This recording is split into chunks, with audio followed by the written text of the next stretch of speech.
अरे अरे जल्दी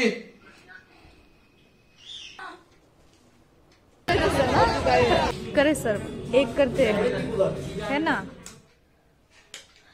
হ্যালো ওয়েলকাম টু রূপকথা.in। আজকে আমি ব্লগটা না সকালবেলা শুরু করছি, না ভোরবেলা, না দুপুরবেলা। আজকে শুরু করছি রাত 11:30 নাগাদ। হ্যাঁ, মানে আগের দিন রাত 11:30 নাগাদ। আর কেন শুরু করেছি?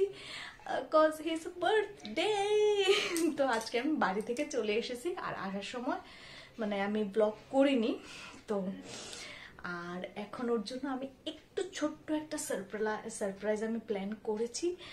একটু গোলাপ, একটু কেক এনে রেখেছি, ও ওই রুমে আছে, শুনে ফেলবে। আর আজকে আমাকে গোলাপ আর ফ্লাওয়ার্স এগুলো অ্যারেঞ্জ করাতে হেল্প করেছে দীপ আর Anwesha. Thank you so much, thank you so much. চলো ওকে আগে তাড়াতাড়ি এই ঘরে এনে লকটা করে ওই ঘরে আমি সব অ্যারেঞ্জমেন্ট করবো। তো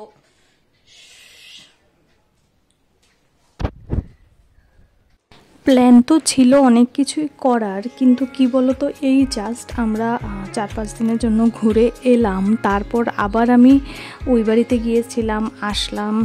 তো সব কিছু মিলিয়ে না আর হয়ে ওঠেনি। তো ওর জন্য আমি একটা যদি ছোট সারপ্রাইজ না প্ল্যান করি, তাহলে আমি নিজের কাছে নিজে আমি গিল্ট ফিল করব। তো আমার দ্বারা যতটুকুই সম্ভব হয়েছে। আর আমার তরফ থেকে ওর গিফটটা এখনও পেন্ডিং রইল। অনলাইনে অর্ডার করেছি, জানি না কখন আসবে, আজকেই অর্ডারটা করেছি জাস্ট। তো এইখানে দেখো আমি ক্যান্ডেল দিয়ে আর গোলাপের পাপড়ি দিয়ে যতটুকু পসিবল আমি করেছি, মানে যেই জায়গাটাতে ও দরজা থেকে কেক পর্যন্ত আসবে সেই জায়গাটা একদম গোলাপের পাপড়ি এবং ক্যান্ডেলস দিয়ে একদম সাজিয়ে দেব, যাতে ও হেঁটে আসার সময় একটু স্পেশাল ফিল করে। তো আমি যতটুকু নিজের তরফ থেকে ট্রাই করার আমি ততটুকুই করছি। আর আমাকে যদি আজকে দীপ যদি আমাকে হেল্প না করতো, অন্বেষা যদি হেল্প না করতো, তাহলে কিন্তু এটা আর পসিবল হতো না। তো চলো সব কিছু রেডি, এবার ওকে ডাকা যাক। দীপ দেখতেছো? আয়ো সরো।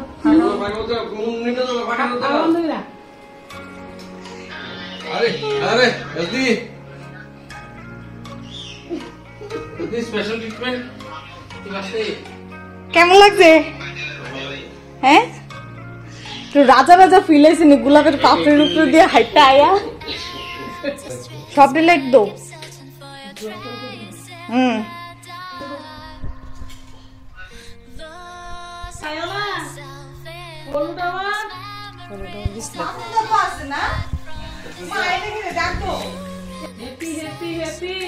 টিপ তুমি মিস করলা।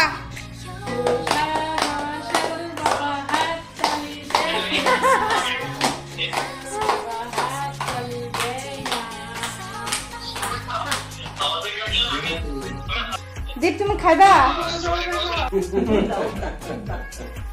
না গো?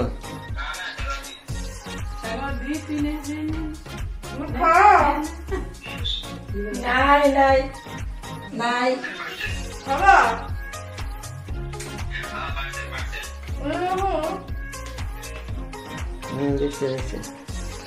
আজকের দিনে আরো বেশি করে ঠাকুরের কাছে প্রার্থনা করছি, ও যেন সব সময় সুস্থ থাকে, ভালো থাকে, খুশি থাকে। Hello, good morning, welcome to রূপকথা.in।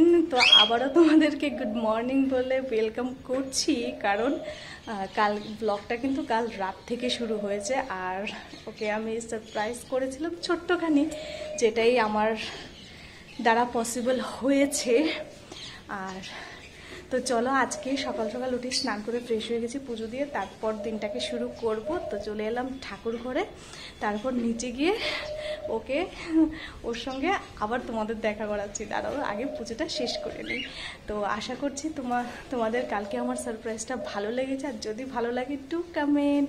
তো চলো এবার দিনটাকে শুরু করি।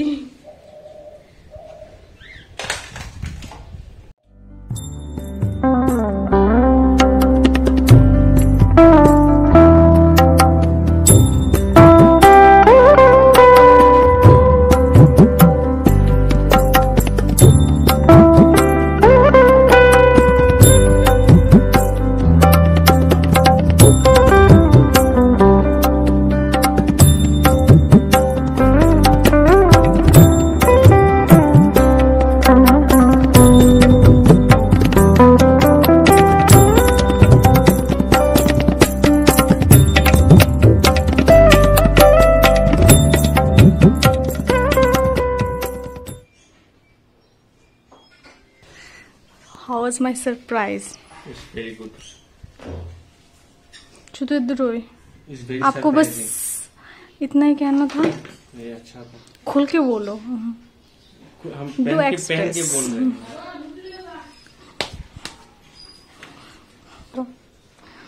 Happy birthday again. कुछ कहना चाहोगे आप? बर्थडे मेरा है, आप बोलो, हम सुनेंगे. आप तो कभी कुछ বলতে নেই। তো চলো ওর আর আমার খুনসুটি লেগেই থাকবে। আসলে কি বলো তো, ব্যাপারটা হলো হাজব্যান্ড ওয়াইফের না, ব্যাপারটা হলো বন্ধুত্বের। ব্যাচমেট তো দুজন, তো ওই জন্য বন্ধুত্বটা সবার আগে আমাদের জীবনে, তারপর আমরা হাজব্যান্ড ওয়াইফ। তো যাই হোক, তো ও এবার তাড়াতাড়ি ভাত খেয়ে অফিসে যাবে, তো ওর জন্য একটু তাড়াতাড়ি করে ডিমটা করে দিচ্ছি। অনেক দিন পর জানো তো আমি ডিম করছি, আর আজকে আমি ট্রাই করবো একদম মায়ের মতো করে করার জন্য।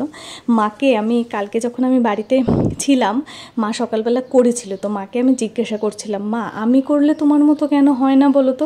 আসলে কি বলো তো, মায়ের হাতের রান্না, গন্ধ, স্বাদ সবগুলোই কিন্তু একমাত্র শুধু মায়েদের হাতেই পাওয়া যায়। আমার যেমন শাশুড়ি মায়ের হাতের রান্নাটাও আমি আমার মানে শাশুড়ি মায়ের মতো আমি করতে পারবো না কোনো দিনও এত পারফেক্টলি। আমার মায়ের ক্ষেত্রেও একই। মায়েদের মতো হাতের রান্না যদি আমাদের হয়, তাহলে আর মায়েদের কি প্রয়োজন বলো। তো সেই জন্য মায়ের হাতের রান্নাটা মায়ের হাতেই থাক, আর আমি একটুখানি ট্রাই করলাম মায়ের মতো করে। তো দেখতে তো ভালোই হয়েছে, এবার ওকে সার্ভ করে দিই। তো ও তো খেয়ে জানি না কি বলবে, আই হোপ ভালোই বলবে। তো ও খেতে খেতে এবার আমি গিয়ে আমার ল্যাপটপে কিছু ভিডিও আপলোড করার আছে, কিছু না কালকে যে ভিডিওটা দেখেছো সেটাই আপলোড করার ছিল। তো কারণ ভয়েস ওভারটা তো আমি পরে দিচ্ছি, তো সেই জন্যই। তো এবার আপলোড করার পর বেলা প্রায় 12টা-1টার মতো বাজে। মা অনেকক্ষণ ধরে বলছে যে খেয়ে নাও খেয়ে নাও, মা বলতে বলতে টায়ার্ড হয়ে নিচে শুয়ে পড়েছে।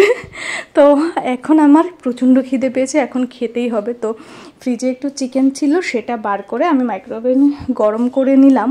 জাস্ট 1 মিনিট গরম করলাম, কারণ মানে অত্যাধিক গরম কোনো জিনিসই না আমার ভালো লাগে না, হোক সেটা ভাত হোক, চিকেন হোক, মাছ হোক। মানে গরম খেতে আমি জানি না কেন আমার ভালো লাগে না, সবার নাকি গরম খেতে ভালো লাগে। তো যাই হোক, এখানে দেখো ওই যে সকালের ডিমটা সেটা নিয়ে নিয়েছি, আর একটুখানি বাঁধাকপি ছিল সেটা নিয়েছি, আর এখানে ভাতটা নিতে নিতে আমার চিকেনটাও গরম হয়ে গেছে। তো এবার চলো চিকেনটা নিয়ে নিই। আর আজকে জানো ভাবছি একটু বেরোবো, 2 মায়ের জন্যই শাড়ি কিনবো। তো এটার জন্য দেখি যদি পসিবল হয় বেরোবো। আবার একা একা বেরোতে আবার ভালো লাগে না, ছুটি ভাইয়ারও কাজ ছিল, ভেবেছিলাম বলবো।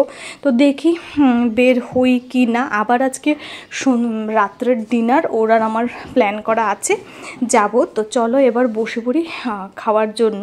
আগে না ডিমটা খেয়ে টেস্ট করবো কীরকম হয়েছে। বাহ, দারুণ হয়েছে। তো মায়ের হাতের গন্ধ একটু হলেও পাওয়া যাচ্ছে। তো দেখো খেয়ে দিয়ে রেস্ট করে এবার আমি রেডি হয়ে গেলাম। ওই যে বলছিলাম যে যাব রিডাকশানে না, মানে আসলে রিডাকশানটা একটু দেখার আছে, আর মায়ের জন্য 2টো কাপড় নেব। আর দেখো মুক্তা পেছন দিকে এসে যে কেন আমাকে ডাক দেয়। আমি না অলওয়েজ কেউ যদি আমাকে পেছন দিকে এসে ডাক দেয় হালকা করে, আমি প্রচণ্ড ভয় লাগে আমার। তো চলো এবার বেরিয়ে পড়ি। আই হোপ প্রচণ্ড ভিড় থাকবে। মানে ডুবনই যাইতেছে না মা, প্রথমটা শাড়ি ইডামনো শাড়ি একটা 300 দুইটা 500 তারা পয়রা আরাম পাবে, ইডি ফুল আরাম করবে। মার লাগে তো এটা হইতে পারে। আরে না, আমার মা কইছে বাটিক দিস, বাটিক আরাম পাবে, মানে এমনই অফিসে পড়তে পারে। অনেক কালার আছে না, ওই ডিজে দেখাইলা যে ওই ইডির কথা কইতেছি, ইডির কথা।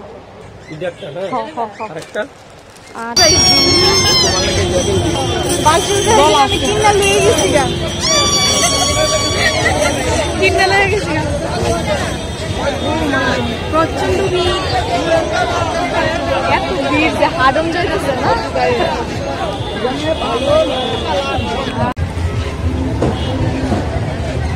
ভালো কথা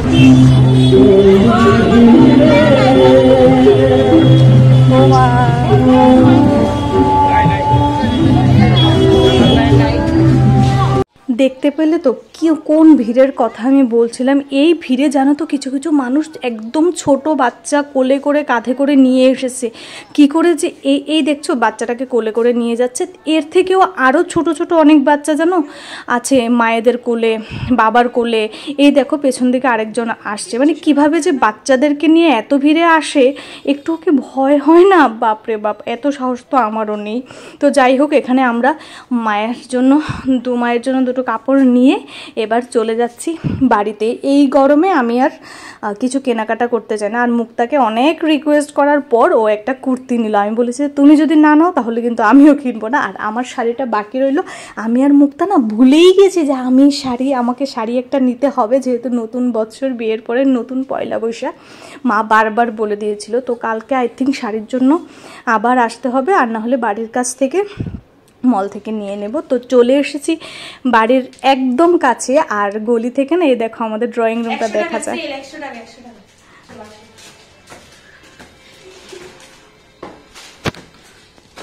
হ্যাঁ আইসে না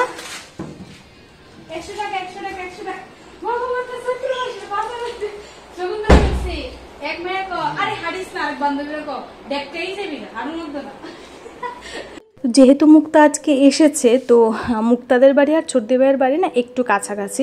তো কেক তো ওরা কারোরই খাওয়া হয়নি, তো ভাবলাম রাতের কেকটা আর্ধেক করে দু বাড়িতেই পাঠিয়ে দেব। এই দুই বাড়ি ছাড়া আমাদের ফ্যামিলি কিন্তু একদমই কমপ্লিট হয় না। মানে আমি যাই এখানে এনজয় করি না কেন, ছোটদি ভাই মুক্তা তাদের সবার সঙ্গে আমি করতে চাই। আমার না একটু ঘুম পাচ্ছে। দুপুরবেলা ঘুমিয়েছিলাম, তারপরেও আর ঘুমুলে চলবে না। ও আসবে, ও একটু বেরিয়েছে। তো ও আসলে আমরা ডিনারে যাব, যেহেতু হিজ বার্থডে। তো ঘরে আজকে রান্না করব প্ল্যান করেছিলাম, ভেবেছিলাম যে একটু মাটন, একটু চিংড়ি, একটু পায়েস, একটু পনির, ও যা যা খেতে ভালোবাসে তা করব।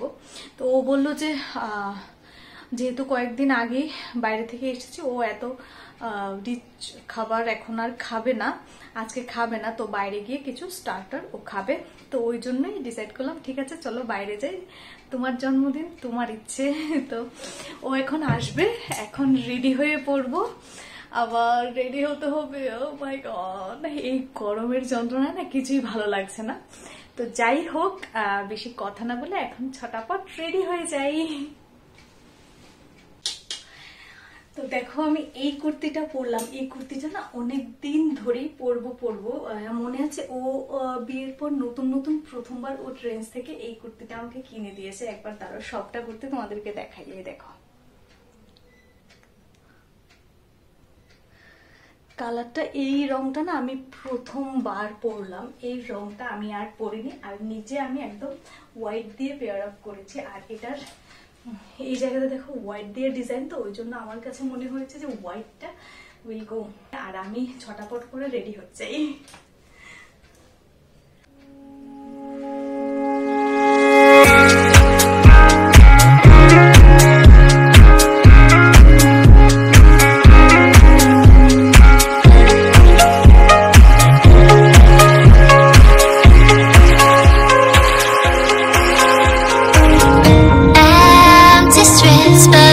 Searching for your trace in the dark, losing myself in the endless memories of the end right from the start. তো দেখো রেডি হতে হতে ও চলে এসেছে। আমি আসলে একটু আগেই রেডি হয়ে পড়েছি, কারণ আমাদের জন্য একদম লেট না হয়। ঘড়িতে প্রায় 9টা বাজতেই চলেছে। আই থিঙ্ক আমরা যেতে যেতে 9টা বেজেই যাবে। তো ওর আর আমার দুষ্টুমি একদমই শেষ হয় না। তো কি আর বলবো, তোমরা দেখতেই পাচ্ছ। তো যাই হোক, চলো আজকের দিনটা আমাদের জন্য দুজনের জন্য অত্যাধিক বিশেষ। তো চলো, ও যেখানে, আমি বললাম যে আজকে তুমি যেখানে বলবে সেইখানেই কিন্তু যাবো। সবসময় আমিই বলি।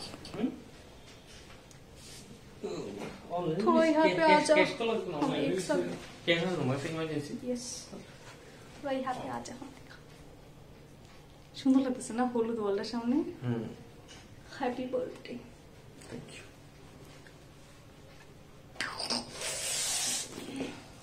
সুন্দর লাগতেছে না?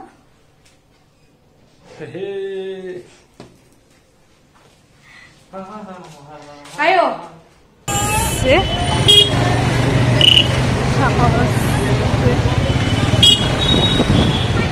যে বললাম আজকে ও যেখানে বলবো সেখানেই যাব।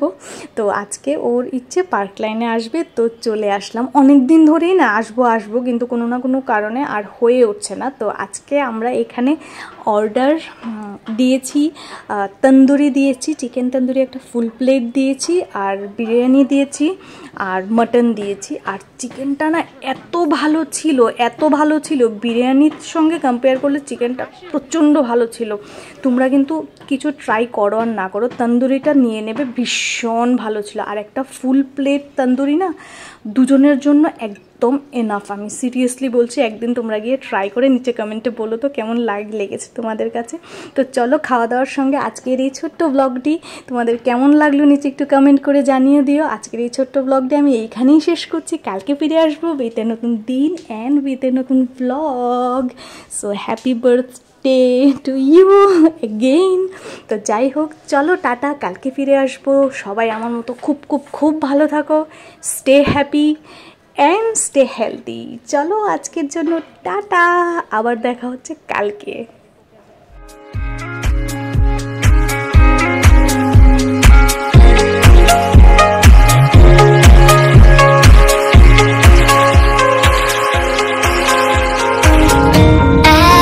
Empty streets, but I kept searching for your trace.